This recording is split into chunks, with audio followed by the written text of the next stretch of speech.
വിജയേട്ടാ നമസ്കാരം. നമസ്കാരം. വിജയേട്ടാ, ഒരു സുപ്രധാനമായിട്ടുള്ള വാർത്ത ഇന്റർനാഷണൽ മാധ്യമങ്ങളൊക്കെ റിപ്പോർട്ട് ചെയ്യുന്നുണ്ട്. എല്ലാ ഇന്റർനാഷണൽ മാധ്യമങ്ങളും വന്നിട്ടുണ്ട് ആ വാർത്ത. അത് പക്ഷേ കേരളത്തിൽ ചർച്ചയാകുന്നില്ല. വളരെ ഗൗരവകരമായിട്ടുള്ള ഒരു വാർത്തയാണ്.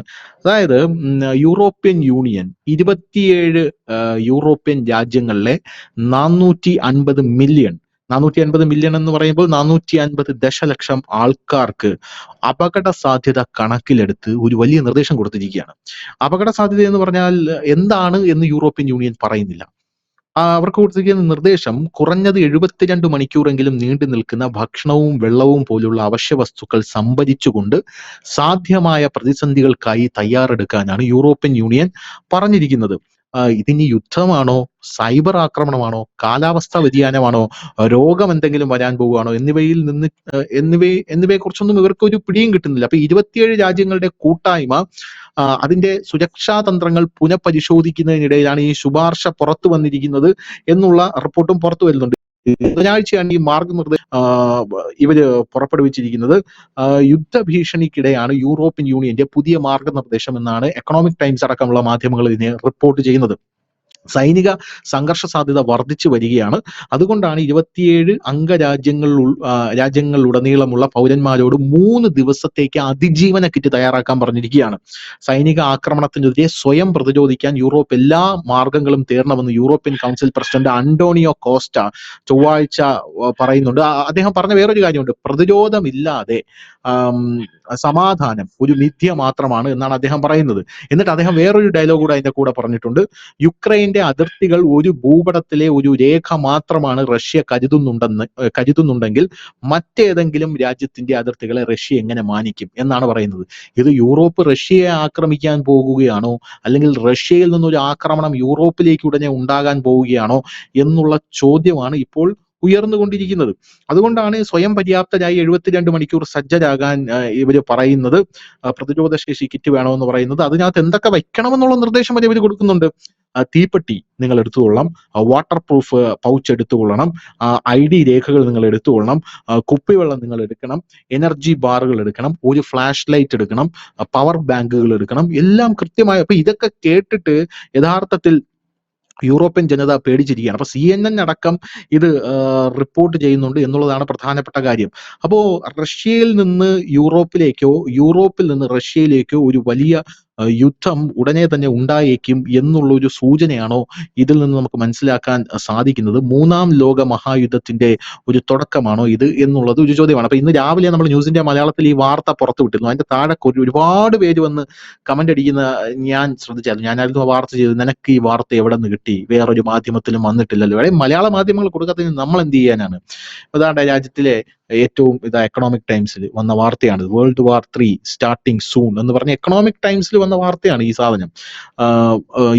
European union tells 450 million people to stockpile food supplies amid risk എന്നാണ്. അത് വലിയൊരു സംഭവമാണ്. എന്താണ് തോന്നുന്നത്? എന്താണ് സംഭവിക്കാൻ പോകുന്നത് യഥാർത്ഥത്തിൽ യൂറോപ്പിൽ?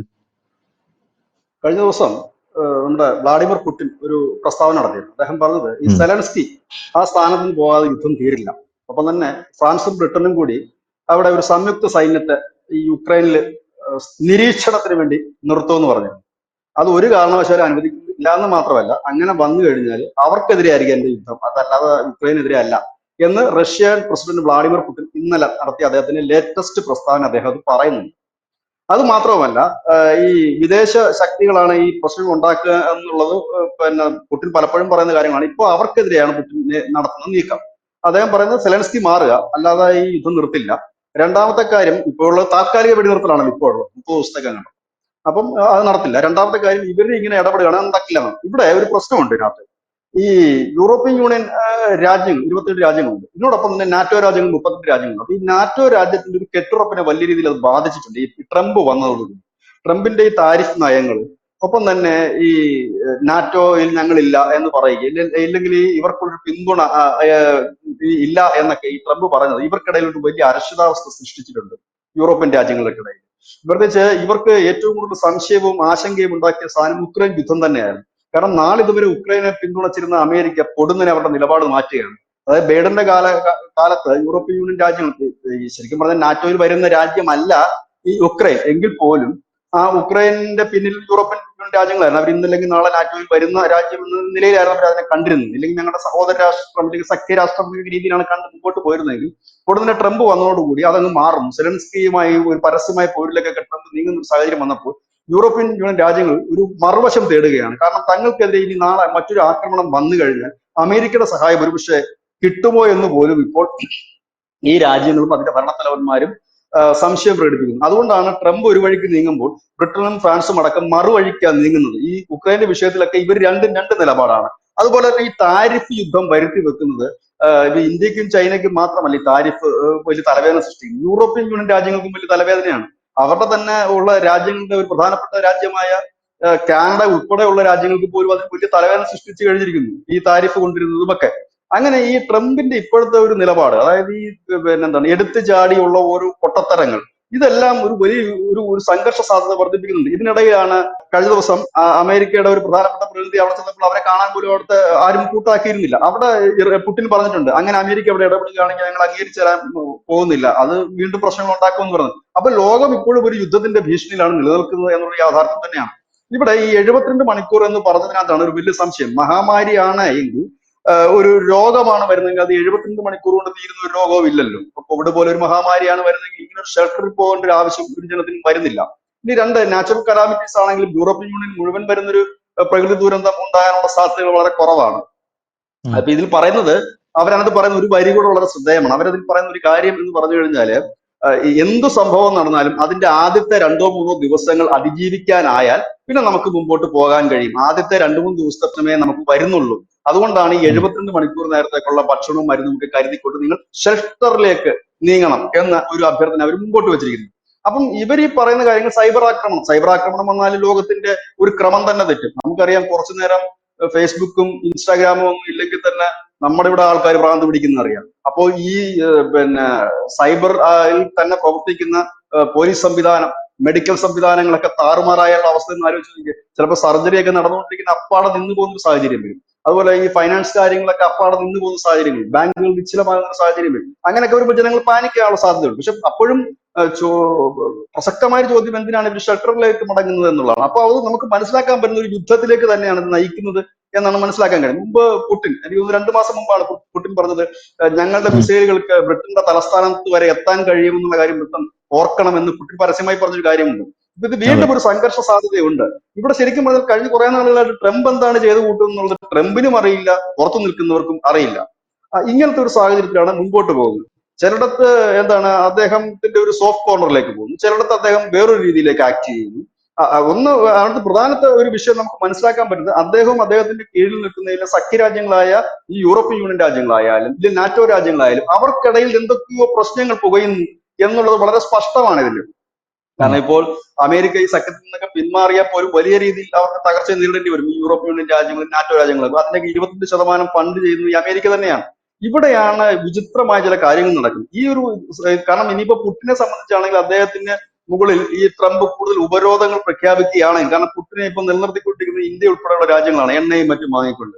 അപ്പോൾ ഈ ഉപരോധം ഘടിപ്പിക്കുകയാണെങ്കിൽ അത് ഇന്ത്യക്ക് എണ്ണ വാങ്ങാനായിട്ട്, ഇന്ത്യയുടെ പ്രശ്നമല്ലത്, ഈ കമ്പനികളുണ്ട്, എണ്ണ ഈ മറ്റു കമ്പനികൾ കണ്ടെയ്നർക്കൊക്കെ ഉപരോധം ഏർപ്പെടുത്തുകയാണെങ്കിൽ നമുക്കത് ബുദ്ധിമുട്ടായി വരും. അങ്ങനെയാണെങ്കിൽ റഷ്യ കൂടുതൽ ഞെരുക്കത്തിലേക്ക് പോകും. അതെന്തായാലും പുടിൻ അനുവദിച്ചു കൊടുക്കില്ല. ഇനി ഒരു വലിയ രീതിയിലുള്ള ഒരു ഉപരോധമൊന്നും ഇനി അനുവദിച്ചു കൊടുക്കില്ല. അതാണ് പുടിന്റെ ഒരു നിലപാട് ഇപ്പോഴത്തെ. അപ്പം ഇത് ഒന്നെങ്കിൽ നിങ്ങൾ തീർക്കുക, അല്ലെങ്കിൽ ഞങ്ങൾ ഞങ്ങളുടെ നിലപാടുമായിട്ട് പോയിട്ട് ഒരു ട്രീറ്റിയിലേക്ക് എത്തുക എന്നുള്ളതാണ് അദ്ദേഹം പറയുന്നത്. ഇല്ല എങ്കിൽ തനിക്ക് കാരണം പുടിനെ സംബന്ധിച്ച് അദ്ദേഹത്തിന് മുൻപിൽ ഇനി നോക്കാനില്ല. കാരണം ഈ രാജ്യം 3 വർഷമായിട്ട് ഒരു യുദ്ധമുഖത്ത് നിൽക്കുന്നു, എന്തുമാത്രം സാമ്പത്തികമായി പിന്നാക്കാൻ പോകുന്നു, അവർക്ക് ജീവിക്കാൻ അനുവദിക്കില്ല എന്നൊരു സാഹചര്യം വന്നാൽ സ്വാഭാവികം റഷ്യയെ പോലെ ശക്തമായ ആയുധശേഷിയുള്ള ഒരു രാജ്യത്തിന് പിന്നെ പിടിച്ചു നിൽക്കാൻ കഴിയില്ല. അവർ തിരിച്ചടിക്കും, സർവ്വശക്തിയും എടുത്തിട്ട് സർവ്വസന്നാഹങ്ങളും എടുത്ത് തിരിച്ചടിക്കേണ്ട അവസ്ഥ വരും. അതാണ് ഇപ്പോൾ നമുക്ക് കണ്ടുകൊണ്ടിരിക്കുന്ന ഒരു വലിയ കാഴ്ചയാണത്. അപ്പോൾ ഈ ഒരു മുന്നറിയിപ്പ് ഇപ്പോൾ നമ്മുടെ എക്കണോമിക്സ് ടൈംസ് വലിയ പ്രാധാന്യത്തോടു കൂടി തന്നെയാണ് ആ വാർത്ത നൽകിയിരിക്കുന്നത്. അപ്പോൾ ഈ ഒരു വാർത്ത ചെറുതല്ല, വലിയ വാർത്ത തന്നെയാണ്. ഒരു വലിയ യുദ്ധത്തിലേക്ക് പോകുന്നു. കാരണം ഇതിനു മുമ്പ് പലരും പ്രവചിച്ചിരുന്നു ഒരു 3-ാം ലോക മഹായുദ്ധത്തിന് സാധ്യതയുണ്ട് എന്ന്. പക്ഷെ അതിനെ എല്ലാവരും കണ്ടിരുന്നത് ഈ പശ്ചിമേഷ്യയായിരുന്നു, ഈ മിഡിൽ ഈസ്റ്റിൽ ആയിരിക്കും ഇതിന് തുടക്കമെന്നാണ്. പക്ഷെ മിഡിൽ ഈസ്റ്റ് അല്ല എന്നാണ് ഇപ്പോൾ മനസ്സിലാകുന്ന ഒരു കാര്യം. അതിനപ്പുറത്തേക്ക് ഇത് വളരുന്നു, ഇല്ലെങ്കിൽ അതിനപ്പുറത്തേക്ക് പോകുന്നു. ഒരു വശത്ത് താരിഫ് യുദ്ധം തുടങ്ങിയിരിക്കുന്നു, നികുതി സംബന്ധിച്ചുള്ള യുദ്ധം തുടങ്ങിയിരിക്കുന്നു, ചേരികൾ മാറുന്നു, ആ ഒരു അച്ചുതണ്ട് അല്ലെങ്കിൽ ഈ ലോകത്തിന്റെ ജിയോ പൊളിറ്റിക്സ് മാറുന്നു. ഇത് ഒരു സൈഡിൽ നടക്കുന്നു. മറു സൈഡിൽ ഇതിനൊക്കെയുള്ള പോർവിളികൾ നടക്കുന്നു, യുദ്ധത്തിന്റെ ഒരു പ്രതീതി സൃഷ്ടിക്കുന്നു. അതായത് ഇന്നലെ വരെ ശത്രുവായി നിന്നവരൊക്കെ ഇന്ന് ഒന്നിക്കുന്ന ഒരു കാഴ്ച, ഇന്ന് ഒന്നിച്ചു നിന്നവരൊക്കെ ഭിന്നിക്കുന്ന ഒരു കാഴ്ച, ഇങ്ങനത്തെ ഒരു കാഴ്ചയിലേക്കാണ് ഇപ്പോൾ ലോകം പോയിക്കൊണ്ടിരിക്കുന്നത്. ഈ മുന്നറിയിപ്പ് ഇത് വളരെ ശക്തമായ ഒരു മുന്നറിയിപ്പാണ്. ഏതായാലും ഒരു പക്ഷെ വരും ദിവസങ്ങൾ അറിയാൻ കഴിയും. അങ്ങോട്ടോ ഇങ്ങോട്ടോ ഒക്കെ ഏതെങ്കിലും മിസൈൽ പോയി കഴിഞ്ഞാൽ തന്നെ ഇതിന്റെ ഒരു ചിത്രം ആകെ മാറി മറിയും ലോകത്തിന്റെ തന്നെ. അതാണ് ഇപ്പൊ ലോകത്ത് നടന്നുകൊണ്ടിരിക്കുന്ന ഒരു വലിയ ടെൻഷനിലാണ് പോകുന്നത്. ഇപ്പൊ ഇന്ത്യയെ സംബന്ധിച്ചാണ് ഇന്ത്യയുടെ ചുറ്റോട് ചുറ്റും ടെൻഷൻസ് ആണ്. നേപ്പാളിൽ വലിയ കലാപം നടക്കുന്നു, രാജഭരണം തിരിച്ചു കൊണ്ടുവരണം, ഹിന്ദുരാഷ്ട്രമായി പ്രഖ്യാപിക്കണം എന്ന് പറഞ്ഞു. അത് വെടിവെപ്പിൽ കലാശിച്ചു, നിലപാട് കൊല്ലപ്പെട്ടു. ബംഗ്ലാദേശിലെ ആഭ്യന്തര കലാപം കൊണ്ട് അങ്ങനെ നിൽക്കും. പാകിസ്ഥാനിലത് 3ആയിട്ട് പോവുമോ 4ആയിട്ട് പോവുമോ എന്നറിയില്ല. ഇനി അവർ തന്നെ ഉണ്ടാകുമോ, എങ്ങനെയൊക്കെ സംഭവിക്കുന്നു അവർക്കറിയില്ല.